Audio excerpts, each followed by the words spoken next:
the idea that they are specifically trying to achieve herd immunity in Sweden is quite interesting. And if it works, will make us all rethink the economic loss we've all endured due to the lockdowns. Yeah, which I agree with you, Rob, there. I think that it's always been a divisive thing, whether we go herd immunity or if we go to, shutdowns and lockdowns. This will be interesting. And I'm kind of happy that there is a country rather, that is trying that different approach that might work for them, because whatever happens, it's almost like that this is a global event. So when you think about September 11, that was an American event. We all had pain from it and that kind of thing.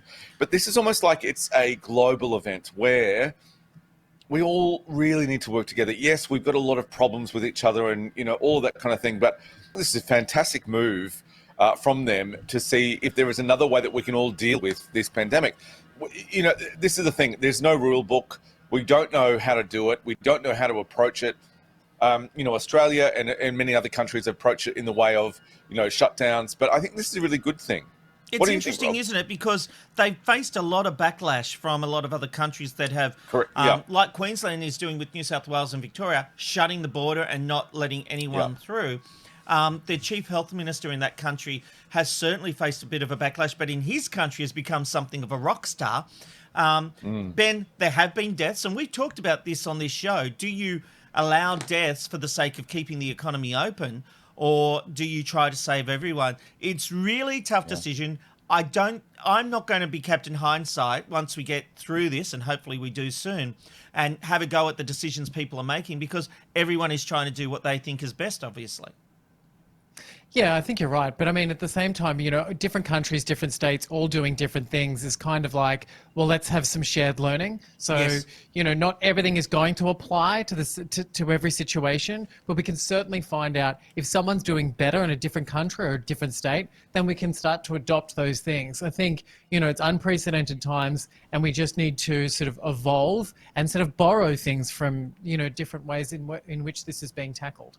Yeah, look, absolutely. Another thing is, though, Rob, I've got to ask both of you, I think it's a really important thing to discuss or to kind of investigate, and that is we're looking at other countries to see what they're doing, but it's a fact of life that Indigenous Australians, First Australians, have their life expectancy is less, they're more susceptible, to illness and things like that. I need to and I want to start hearing about those kind of things. I know that the Northern Territory put in some pretty strict stipulations about going to remote Indigenous communities. But I think that that's also a story that we need to start talking about, as well as the mental health aspect of the coronavirus, which we're going to talk about on the show a little bit later. But I really need to start hearing about that. Yes, it's great to see what other countries are doing. What are we doing, for people that we need to help?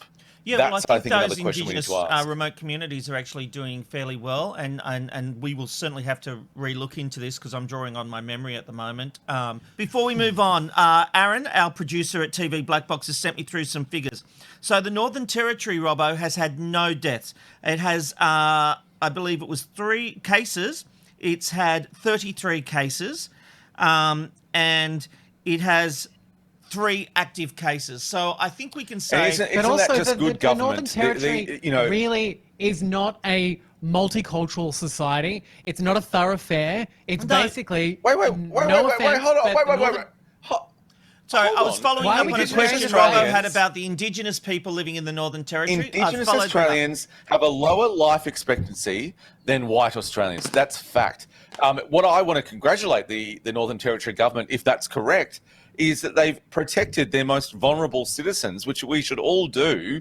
It's the Ben, Rob and Robbo, Ben, Rob and Robbo, Ben, Rob and Robbo Show.